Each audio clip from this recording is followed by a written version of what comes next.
अपनी तैयारी को आसान बनाने के लिए अभी सब्सक्राइब करें AR career point YouTube channel और इस घंटी को ऑल पे क्लिक करें लेटेस्ट वीडियो सबसे पहले देखने के लिए।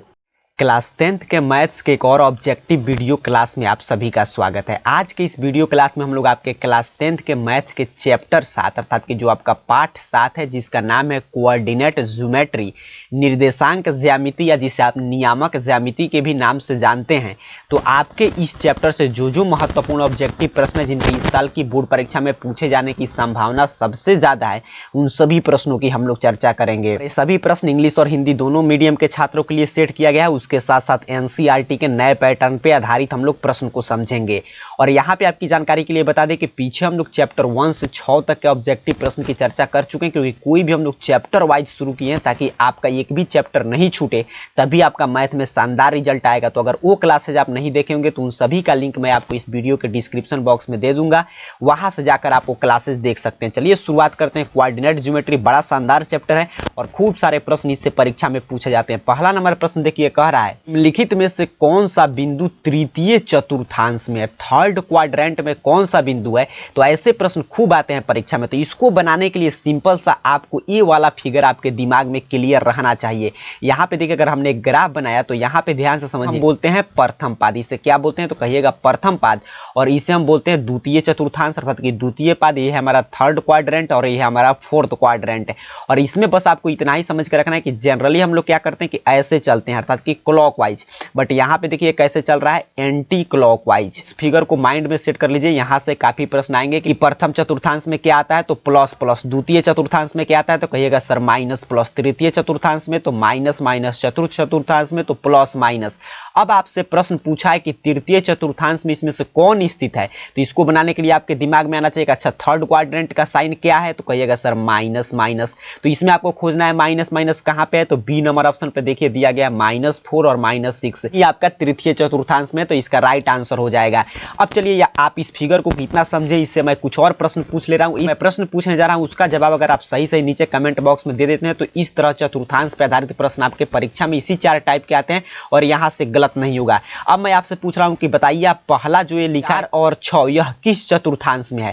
तो इसको बताने के लिए कहिएगा अच्छा पहले इसका साइन देखते हैं। तो क्या है साइन तो प्लस प्लस, तो कहिएगा सर अभी हमने पढ़ा कि प्लस प्लस यहाँ पे देखिए प्रथम क्वाड्रेंट में आता है अर्थात कि प्रथम चतुर्थांश में, तो इसका राइट आंसर हो जाएगा प्रथम चतुर्थांश। फिर ये तो आपने बता दिया कि तृतीय चतुर्थांश में। फिर मैं आपसे पूछ रहा हूँ कि जो ऑप्शन नंबर सी लिखा गया है ये किस चतुर्थांश में आएगा। तो इसके लिए भी आपको क्या करना पड़ेगा, कहिएगा सर पहले हम साइन देखेंगे, प्लस माइनस दिया गया है साइन, प्लस माइनस किस चतुर्थांश में आता है तो यहाँ पे ध्यान से देखिएगा चतुर्थ चतुर्थांश में, तो इसका राइट आंसर हो जाएगा चतुर्थ चतुर्थांश। अब मैं आपसे पूछ रहा हूँ जो ये डी नंबर पे लिखा गया -4 और 6 ये किस चतुर्थांश अर्थात कि किस क्वाड्रेंट में आएगा तो कहिएगा पहले इसका भी साइन देखेंगे तो माइनस प्लस है और माइनस प्लस देखिए यहाँ पे ध्यान से दूसरे चतुर्थांश में आता है। इसी 4 टाइप के प्रश्न इस पे आएंगे और ये वाला फिगर आपके दिमाग में है तो ऐसे प्रश्न आप गलत नहीं करेंगे। चलिए आगे बढ़ते हैं, दूसरे नंबर प्रश्न की बात करते हैं। दूसरा नंबर प्रश्न आपसे फिर कह रहा है, बड़ा शानदार प्रश्न है, कह रहा है कि एक्स एक्सिस का समीकरण क्या है। आपको the equation of x axis is बताना है। के लिए आइए एक ग्राफ का पेज लेकर हम लोग समझते हैं। देखिए किसी भी ग्राफ पे आप ऐसे खींचते हैं तो ये वाला होता है आपका एक्स एक्सिस और इधर होता है वाई एक्सिस। तो ये एक्स अक्ष है, तो यहाँ पे देखिए पूछ रहा है कि इस पे अर्थात कि कोई इस एक्सिस का समीकरण क्या होगा।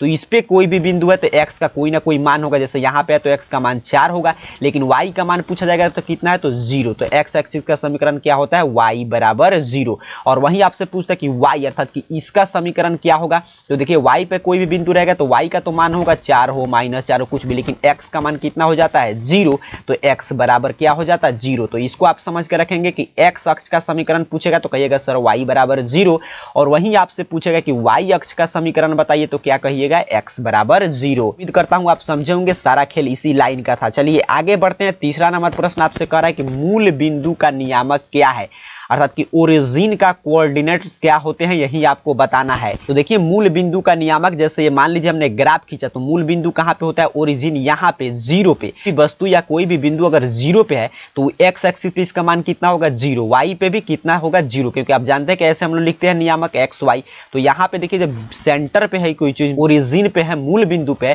तो एक्स भी कितना है 0, वाई भी 0, तो इसलिए हम कहते हैं कि मूल बिंदु का नियामक कितना होता है 0 0, डी राइट आंसर हो जाएगा। ये आगे बढ़ेंगे 4 नंबर प्रश्न की बात करें तो कह रहा है बिंदु इतना का कोटि है। आपको बताना है कि कोटि इसका क्या है, अर्थात कि ऑर्डिनेट इसका क्या है। तो देखिए किसी भी चीज़ का हम लोग नियामक ऐसे लिखते हैं x, फिर क्या लिखते हैं y, और उसी तरह इसी x को हम लोग कहते हैं भुज। क्या बोलते हैं? इसको हम लोग बोलेंगे भुज, और y को क्या बोलते हैं? कोटि। तो y निर्देशांक को हम एक और नाम से जानते हैं जिसका नाम है कोटि। ये भी प्रश्न पूछा जाता है, तो इसीलिए कॉन्सेप्ट को आपको समझ के रखना है।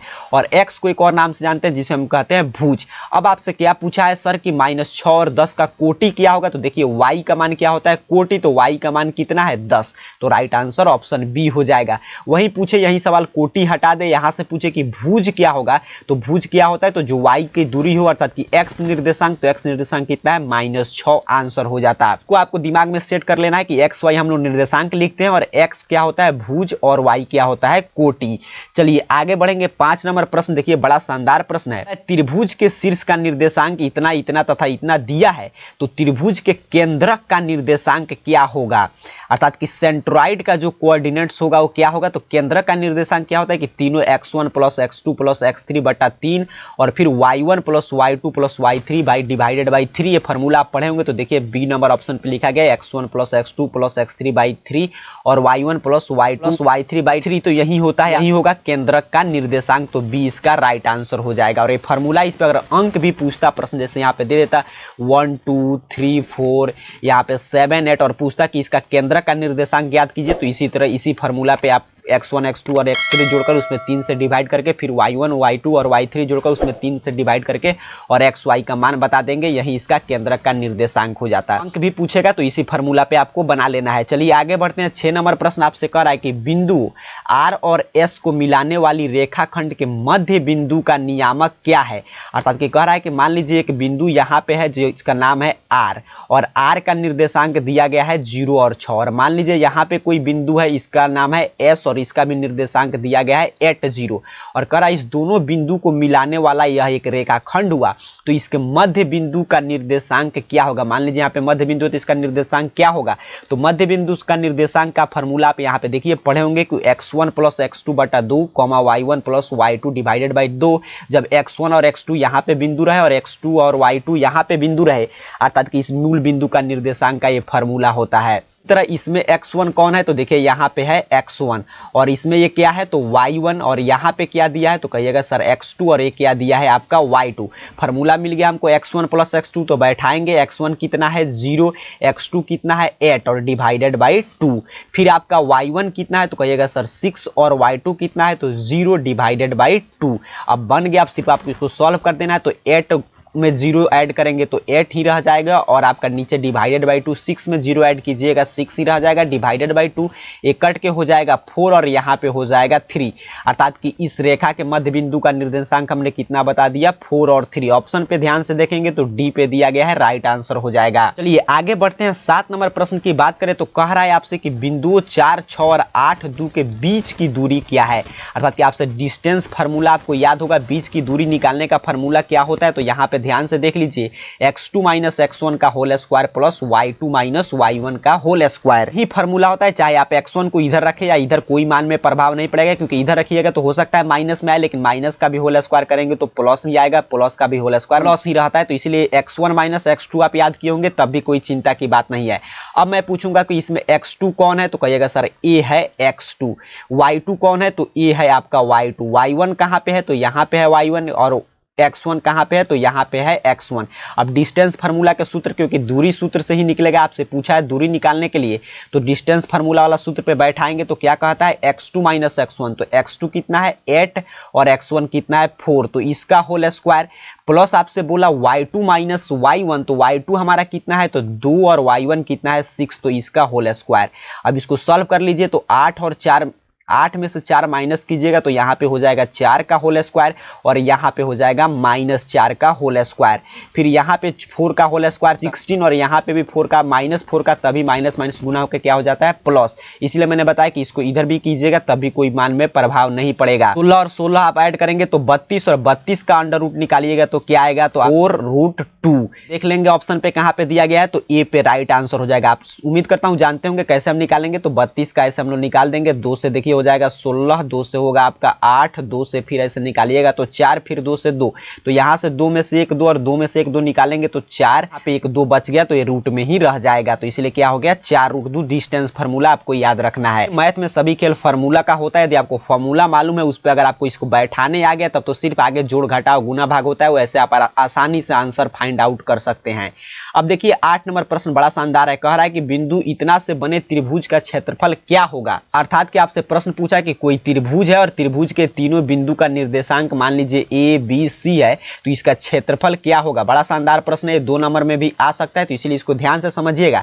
तो इसको बनाने के लिए आपको त्रिभुज के क्षेत्रफल का फॉर्मूला मालूम होना चाहिए, जो क्या होता है तो 1/2 x1 × y2 - y3। आपका कहता है कि x2 से शुरू होगा और फिर आपका शुरुआत होगा y3 - y1 और x1 × y1 - y2। तो चलिए इसमें बैठाते हैं मान, तो आपको उम्मीद करता हूं समझे होंगे कि ये हमारा क्या होता है x1 और इसको हम लोग क्या मानते हैं y1, और एक ये क्या होगा तो x2 और एक क्या होगा आपका y2, और यहाँ पे क्या है तो x3 और यहाँ पे क्या है तो y3। ये मान आपको समझ कर रखना है। तो इसको फार्मूला पे हम लोग सीधे बैठाएंगे तो 1/2 और फार्मूला में क्या कहा था x1, तो x1 कितना है तो 6, तो 6 उसी तरह लिख देंगे। फिर आपसे कहा था y2 - y3, तो y2 देखिए कितना है तो 0 और y3 कितना है तो 8, तो यहाँ पे मान पुट कर देना है। प्लस x2 कहा था तो x2 कितना आपका 14 और फिर y3 जो यहाँ से आप इंड किए थे तो वहीं से शुरुआत होता है तो y3 - y1, तो y1 कितना है तो यहाँ पे देखिएगा 0, तो इसी तरह लिख देंगे हम लोग 0। आपके फार्मूला में था तो प्लस लिखेंगे। फिर कह रहा है कि x1, तो x1 हमारा कितना है तो यहाँ पे ध्यान दीजिएगा 6 है, तो 6 और इंटू आपसे कहा है y1, तो y1 कितना है तो 0 और y2 भी 0, तो 0 - 0 और ब्रैकेट यहाँ पे बंद हो जाएगा। अब इसको सिर्फ सॉल्व कर देना है तो 1/2 और यहाँ पे 6, 0 में से -8 माइनस कीजिएगा तो -8 ही बचेगा, -8 में 6 से मल्टीप्लाई कीजिएगा तो -48 हो जाएगा। यहाँ पे देखिए 14 में आप 8 से आपको मल्टीप्लाई करना है, ना हो जाएगा 112, और यहाँ पे इसको आप ऐसे ही 6 में 0 में से 0 माइनस कीजिए तो 0 और 0 में किसी भी संख्या से गुना करेंगे तो हो जाएगा आपका 0।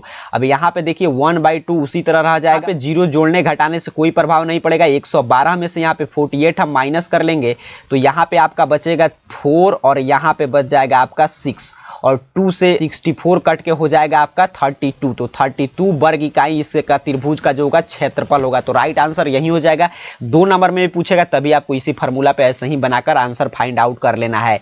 चलिए आगे बढ़ते हैं। 9 नंबर प्रश्न आपसे कह रहा है कि x अक्ष से बिंदु इतना की दूरी है। x अक्ष से दूरी क्या कहलाता है तो उस बिंदु का y निर्देशांक, तो ऐसे हम लोग लिखते हैं xy। तो पूछा है x अक्ष से दूरी अर्थात कि क्या पूछ रहा है y निर्देशांक, तो कितना है 12 इकाई, राइट आंसर हो जाएगा। वहीं यहाँ पे पूछता है कि y अक्ष से दूरी है तो y अक्ष से किसी बिंदु की दूरी उसका क्या कहलाता है x निर्देशांक, तो क्या हो जाता है आंसर 8। तो ऐसे ही आपको समझ के रखना है। x अक्ष से दूरी क्या कहलाएगा तो उसका y निर्देशांक अर्थात कि इसे ही हम कोटि कहते हैं, और y अक्ष से दूरी क्या कहलाता है तो x निर्देशांक, इसे ही हम लोग भुज कहते हैं। उम्मीद करता हूं ऐसे प्रश्न भी आपसे गलत नहीं होगा। चलिए आगे बढ़ते हैं। 10 नंबर प्रश्न आपसे कह रहा है फिर कि ये बिंदु जो है किस पाद में स्थित है। तो अभी हम लोग इस पे चर्चा किए, क्वाड्रेंट पूछ रहा है तो ऐसे आपको फिगर समझ के रखना है। तो यहाँ पे देखिए क्या पूछ रहा है कि माइनस और माइनस, तो इस फिगर में फाइंड आउट कीजिए माइनस माइनस कहाँ है, तो कहिएगा अभी हम लोग पढ़े थे कि थर्ड क्वाड्रेंट में होता है माइनस और माइनस, तो तृतीय चतुर्थांश इसका राइट आंसर हो जाएगा। इसको तो दिमाग में आप सेट कर लेना है कि एंटी क्लॉकवाइज चलेगा, पहले प्रथम फिर द्वितीय फिर तृतीय फिर चतुर्थ। तो इस तरह आज हम लोग आपके 7 चैप्टर के भी ऑब्जेक्टिव प्रश्नों की चर्चा कर लिए। तो इस वीडियो को लाइक जरूर कर दीजिएगा। कोई दिक्कत समस्या होगा तो नीचे कमेंट बॉक्स में जरूर बताइएगा। मिलेंगे फिर नेक्स्ट चैप्टर के साथ, तब तक के लिए आप सभी को बहुत बहुत धन्यवाद।